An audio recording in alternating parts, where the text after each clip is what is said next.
Muy bien, estamos aquí de nuevo, don Antonio. Sí, soy consciente de la importancia de esta emisión de radio, revelando datos secretos que los historiadores han tenido a su alcance, pero nadie ha querido ni investigar siquiera en esta línea. La línea del traidor Felipe González, del felón Felipe González. Sin embargo, no vamos a dejarlo. Hemos empezado y no vamos a dejarlo. Estaremos el tiempo necesario, pero ningún libro de historia ya podrá jamás levantar la cabeza a ningún historiador si no tiene en cuenta los datos que estamos revelando y los datos que he vivido personalmente y que estoy avalando por lo que aparece ahora en otros periódicos y en los informes tan detallados, tan correctos que está hoy haciendo públicos nuestro querido amigo y asociado en el MCRC, Pedro Gallego, desde Canarias. Así que adelante, Pedro, continúa. Muy bien. Bueno, este es un tema realmente que yo conocí hace tiempo, pero que, bueno, pues no había salido alguna vez cuando han nombrado a Antonio el Congreso de Suresnes, pues podría haber sido el momento, pero bueno, no surgió en la conversación ni en la radio y el otro día pues surgió espontáneamente debido a la crisis del PSOE. Y como muchos se hinchan de pecho hablando del PSOE histórico, de lo vital que ha sido para la transición, pues que sepa la gente realmente lo que es el Partido Socialista y especialmente Felipe González. Bueno, en primer lugar quiero decir que esto es un tema, como has dicho, Antonio, inagotable, que vamos a intentar maridar, porque hay saltos como hablamos por la noche ayer, va a ser improvisado, pero va a haber saltos, pero todos conexos. Es decir, aunque salten en el tiempo datos que voy a dar, pero todo tiene una conexión inequívoca, ¿no? En primer lugar, quiero decir que los servicios secretos de Carrero se fundan en el 72, duran nada más que 5 años, del 72 al 77, luego derivan en lo que es el CSIC y luego el CNI, pero se llamaban SECED, Servicio Central de Documentación.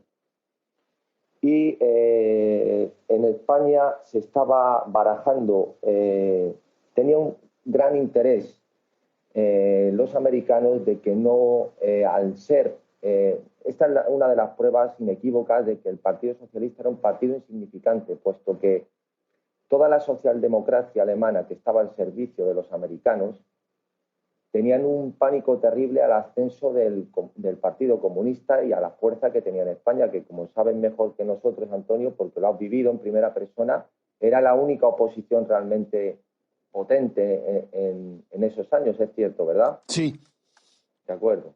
No, porque como se hinchan en los periodistas a decir del papel en el franquismo de los socialistas, de la lucha, o sea, era algo completamente insignificante. ¿Quién? No, los periodistas, los socialistas, que el papel significativo que ha tenido el PSOE eso no existía. Exactamente. Bien. Pues los primeros contactos que tiene con los socialistas, precisamente lo nombro a raíz del artículo que acabáis de leer, Manuel Fernández Monzón, sí. En ese momento él era capitán del SECED y tiene reuniones con varios socialistas en un restaurante de Santa Engracia, en el que ya empiezan, entre ellos, su conocido... Yo lo conocí siendo capitán a Monzón, lo conocí personalmente. Porque vino a mi despacho varias veces a consultas familiares. Pues se encontraban este capitán Monzón en esa época y nada menos que Felipe González y su conocido, iba a decir, Enrique Mújica, que está en todo metido. Él era del Partido Comunista Mújica. Pues estaba metido ahí. Y después pasó al socialismo. Exactamente, bueno. Entre otros, mantenían contactos con él y también con dos agentes del SECED llamados Andrés Casinello y José Faura. Andrés Casinello también lo conocí. Vale, esos eran los que más estrecha comunicación tenían con Felipe González. Sí. Bueno, hasta tal punto, Antonio, había una connivencia que cuenta el propio comisario Manuel Ballesteros, que no solo había una orden expresa de dejar y de permitir mirar hacia otro lado con los socialistas, en especial con Isidoro, que era su nombre en clave, sino que cuenta el propio Manuel Ballesteros que la propia policía ayudaba muchas veces a pasar la valija con la propaganda y documentos internos del PSOE de un lado a otro de España. Eso lo cuenta el propio comisario. Eso yo no lo sabía. Manuel Ballesteros. Lo Sí, cuenta sé quién es Manuel Ballesteros, no lo conocí, pero yo no lo conocía ese dato. Pues imagínate hasta qué punto estaba complicado el ¿Con el franquismo? Pero completamente. Bueno, vamos a Suresnes. Vamos a dar un pequeño salto a Suresnes. Como sabemos, en Suresnes, que es creo que si mal no recuerdo, es el 13º Congreso del PSOE. Claro, esta gente necesitaba, como ha leído en el artículo, que no se les pidió pasaporte. No es que no se les pidiera, es que se les proporcionó un pasaporte. Entre ellos, voy a decir los nombres, a ver, que los tengo aquí, a Enrique Mújica, a Eduardo López Albizu, a Nicolás Redondo, a Ramón Rubial, a Alfonso Guerra, a Pablo Castellano y a Felipe González. Se les proporcionó un pasaporte porque no tenían, los habían pedido y no se los habían dado. Y el Ministerio de Gobernación se los dejó para que fueran a Suresnes. Hasta tal punto que tenían el compromiso no escrito de que, volviendo de Suresnes, devolvieran los pasaportes. ¿Sabes quién fue el único que no lo devolvió, Antonio? No. Felipe González. Oh. Y Mújica, que lo entregó tarde, dicen irónicamente que por el retraso le hicieron pagar una multa. Dice que esa multa fue invitarles a comer bien en un gran restaurante de Rentería. Eso sí lo creo. Eso sí. Y el comadreo que tenían los... Eso sí lo creo. Bueno, ¿cómo se gesta toda esta financiación del PSOE? Ya dije en alguna ocasión que hay una fundación alemana, que es la Friedrich Ebert, sí, que es la que recibía dinero de los americanos, hasta tal punto que un militante histórico del PSOE, que se llamaba Justo de la Cueva, en el Congreso, en el 28º Congreso del PSOE, que es aquel famoso congreso en el que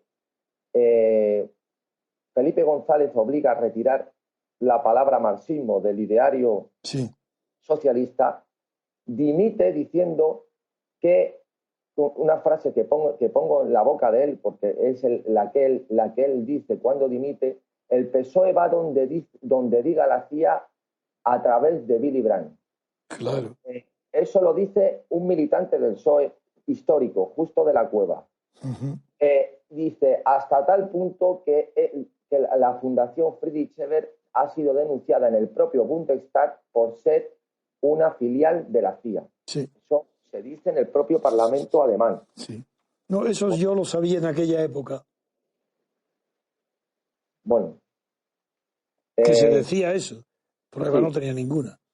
Bueno, pues ahora sí las tenemos y con testimonios, vamos, que son irrebatibles. La cuestión en sí misma era buscar una alternativa el régimen entre tres socialistas en los que se fue tanteando, que eran Nicolás Redondo, Pablo Castellano y Felipe González. Voy a decirte que eso lo he vivido, te interrumpo, luego enseguida te doy la palabra, para decirte el orden de prioridades. Primero, en Toulouse, quien tenía mayor prestigio era Nicolás Redondo. Y lo respetaban los demás, porque era el único que tenía partidarios allí en Euskadi, en la industria, claro, donde él trabajaba, Nicolás Redondo, pues tenía partidarios. Y eso lo respetaban los demás. Luego fue Pablo Castellano, el que al triunfar el PSOE de Pablo Castellano, al hacerse notar en el Colegio de Abogados de Madrid, época que he vivido muy estrechamente, porque contribuí a darle esa mayor popularidad a la oposición en el Colegio de Abogados, donde pasaba un hecho curioso. Es decir, el temor a mi palabra ha sido tan grande desde siempre que incluso cuando no tenía tanta fama, que era un abogado, sí, como abogado siempre he tenido fama, porque tenía muy buena preparación y tenía una muy buena fama profesional. Yo asistía al colegio de abogados siempre por el tema político. A mí no, yo, desde que no hay tema político no voy jamás, he ido al colegio ni una sola vez, pero a las asambleas asistía para tomar parte en las discusiones políticas. Bien, pedían la palabra y todo el mundo le daban la palabra, bueno, y yo pedía la palabra, me daban, y cuando iba a empezar a hablar, que decía Antonio, cortaban el micrófono que estaba en la mesa y nadie me oyó jamás en el colegio de abogados pronunciar 10 palabras seguidas, ni hasta el punto que una persona, por ejemplo, como Teodulfo Lagunero, que estaba allí de abogado y que era el amigo íntimo de Santiago Carrillo, el que trajo y lo escondió en su finca, Teodulfo Lagunero, tenía una curiosidad inmensa y no me conocía más que de la expectación que producía, pero nadie sabía por qué. Que cuando lo conocí personalmente, me dijo, uy, si yo lo que tenía ganas de conocerte es para ver qué voz tienes, porque cada vez todo el mundo queríamos oírte y en cuanto tú te dabas la palabra a ti, cortaban el micrófono. Es decir, que lo he contado esta anécdota para ser más entretenido el tema y poder llegar al conocimiento de que en aquella época era Pablo Castellano indiscutiblemente el que tenía el primus inter pares, ya no era Nicolás, sino que era Pablo Castellano, con el que conservo la amistad, porque me llevé muy bien con él. Pero, ¿por qué, sin embargo, no me entendí con él para formar la Junta Democrática y busqué a Felipe González? Lo voy a explicar ahora, que es muy sencillo.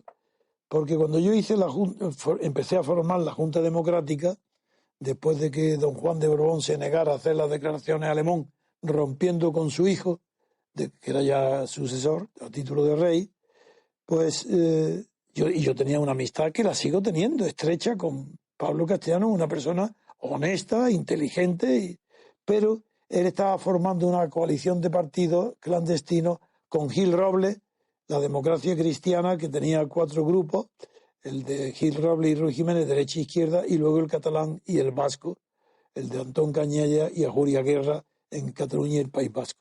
Pues él, con esos 4 grupos, estaba tratando de hacer un frente común con el PSOE.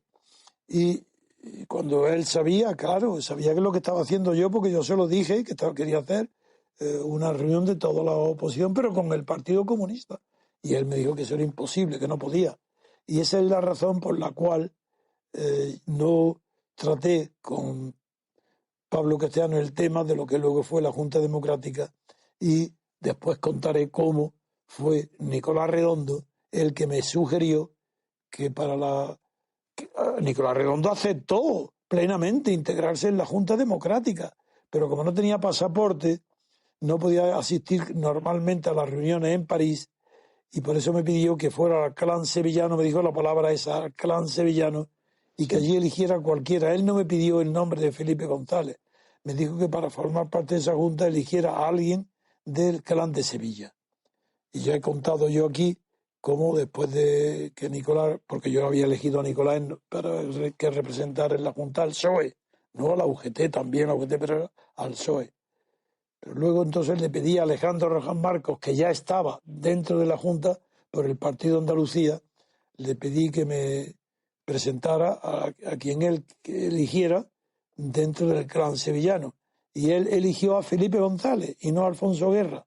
Eligió a Felipe González él.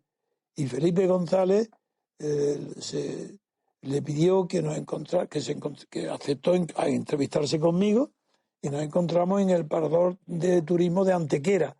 Él salió de Sevilla, yo de Madrid, allí nos encontramos. Allí tuvimos una entrevista larga, y en esa entrevista me manifestó prácticamente que estaba de acuerdo con todo lo que le proponía. Yo entonces no sabía el grado tan estrecho de vinculación que tenía Felipe González con los servicios de Carrero Blanco de la presidencia y con la policía. Eso no lo sabía. Entonces, me enteré mucho después.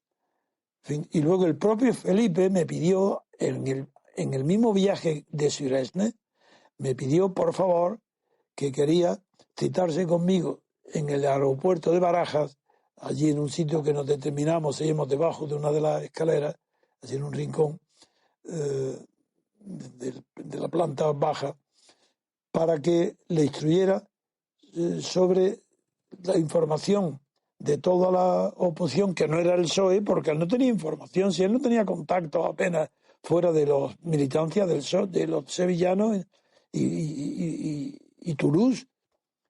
Me pidió, y estuve con él antes de coger el avión de él para Suresnes, pues aproximadamente más de 2 horas. Y después de eso, tantas seguridades me dio de que estaba de acuerdo y entusiasmado con el proyecto, que no le llamaba, entonces no se llamaba Junta Democrática, era el proyecto de la unión de todas las fuerzas de oposición a Franco en una sola unidad y una sola acción.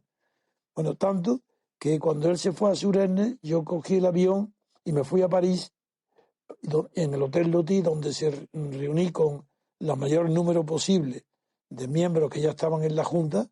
Entre ellos estaba Santiago Carrillo y otros miembros más de la Junta que se desplazaron allí.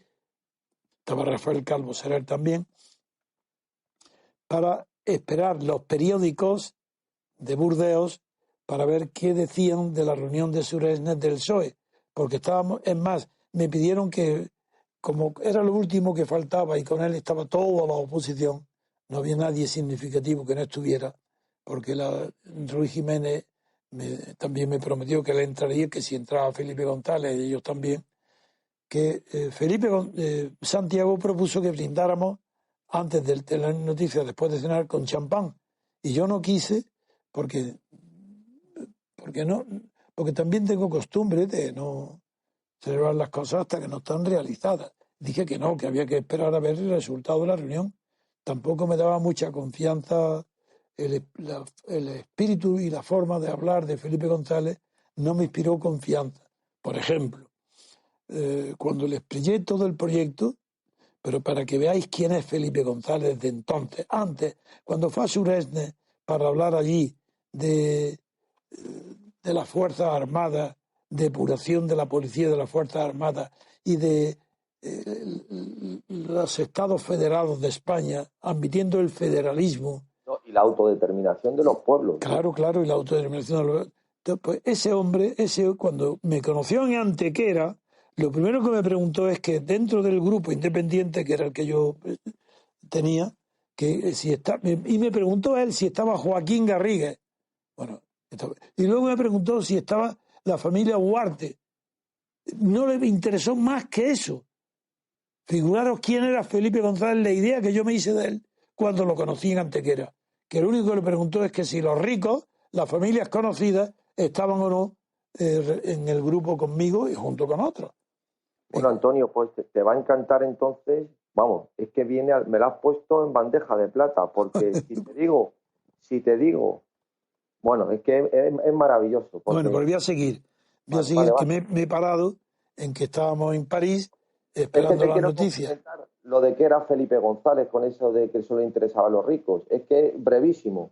Resulta que después de cada intervención que tenía el SECET con ellos hacían un informe después de cada reunión. Y entonces en uno de ellos ponen los agentes del SECET: Pablo Castellano es el que pensaba más largo, más rápido y con más calado. Sí, era más rápido y más listo, sí. Luego decían, el que tiene mayor peso moral lo tiene Nicolás Redondo. Y sin luego duda. Felipe González, dice, nos pareció un conversador ágil, brillante y con charme. Sí, no sí, sé encanto. Y dice, atento, pero de pronto sacó un largo coiba, lo encendió con parsimonia y se lo fumó como un sibarita. Sí. Y dice la gente del propio CC, dice, este pequeño detalle me chocó, me extrañó, dice, era un trazo burgués que no encajaba con sus calzones vaqueros, ni con su camisa barata de cuadros, ni su izquierdismo. Claro. Dice, en el informe oficial no mencioné esa bobada del habano, ni lo que me sugirió, dice el agente del CC, pero en mi agenda privada sí que lo escribí y puse Felipe González, el sevillano. Parece apasionado, pero es frío. Hay en él algo falso, engañador. No me ha parecido un hombre de ideales, sino de ambiciones. Sí. Eso lo pone el propio agente del SECET después de la entrevista con Felipe González. Pues fue un maravilloso observador, porque fue mi impresión cuando lo conocí en Antequera. Digo, uy, este es un snob. Este lo que quiere es los ricos, amistad de los ricos y nada más, como ha demostrado en toda su vida. Y luego, es más, en las palabras que emplea, también me di cuenta que era un pedante, que hablaba como Cantinflas, pero que soltaba palabras que producían impresión. Por ejemplo, entonces no se decía, como ahora se dice, y está mal dicho, de que cuando alguien se expresa bien o expresa un pensamiento profundo, pues se dice me deja impresionado, me has impresionado, pero no se dice nunca me dejas impactado, porque el impacto implica algo mecánico, de una bala, de un choque mecánico. Bueno, pues él, cuando yo terminé, me dijo me dejas impactado. Y en ese momento yo pensé, este tío es imbécil y pedante. Palabra de honor. Y así se lo dije cuando nos quedamos solos a Rojas Marcos, que se acordará en cuanto me oiga. Bien, pero voy a continuar en París, pero no quiero interrumpir el hilo cronológico. En París estamos esperando y no quiero brindar con champán. Y ya eran las 2 de la mañana y no tenemos noticias, porque él quedó en que me llamaría por teléfono al Hotel Loti, donde yo creía que iba a proponer el ingreso en el grupo que no se llamaba Junta Democrática. Era para hacer unas declaraciones en cascada a 14 principios que declararía don Juan de Borbón contra su hijo y contra el franquismo para romper con el franquismo, que estaban redactados. Y yo se los leí como es natural, no se los di, pero se los leí los 14 puntos que había escrito yo para que se publicaran en Le Monde en boca de don Juan en su cumpleaños. Bien, pues cuando a las 2 de la mañana, o las 3, ya muy tarde, Santiago Carrilla dice, espérame un momento que yo sé dónde hay unos periódicos de provincia, llegan aquí de Burdeos. Se fue y llegó con el periódico de Burdeos. Y venía una nota escueta, donde hablaba del Congreso de Suresnes, que había elegido el secretario general a Felipe González, y unas declaraciones de Felipe, diciendo que, sin nombrarme, pero que se le había propuesto al PSOE entrar en un grupo borbónico de políticos monárquicos borbónicos, cuando lo que de derecha, ahí están las declaraciones de conservadores, cuando lo que había que ir es a una una depuración de las Fuerzas Armadas, depuración de la policía, nacionalización de la banca y derecho de autodeterminación. Eso está en la prensa de Suresnes, en palabras literales de Felipe González. Bien, con eso ya termino. Ahora le sigo la palabra. Pedro continúa. Y si quieres, vamos a descansar ahora, si te parece bien ahora, o espera a terminar algo que estabas pendiente. Perfecto, y pasamos a otro bloque de esto, perfecto. Entonces, ¿te viene bien ahora? Sí, y pasamos a otro bloque, perfecto. Eso es. Pues nada, pues ahora un poco de una pausa y luego continuaremos con esta única y verdadera biografía de Felipe González, contra toda la mentira de propaganda, de falsedad que ha adornado la historia de Felipe desde que fue protegido y designado por los servicios secretos de Franco, de Carrero y de la CIA para hacerlo el jefe que ha sido del socialismo español, del gobierno español durante tantos años, un hombre lleno de mentiras, de falsedad, de hipocresía. Y ahora, cuando en la crisis actual del PSOE, la postura de Felipe González ante Pedro Sánchez revela quién es Felipe González, que tiene todo menos socialista. Muy bien. Hacemos una pequeña pausa y volvemos enseguida.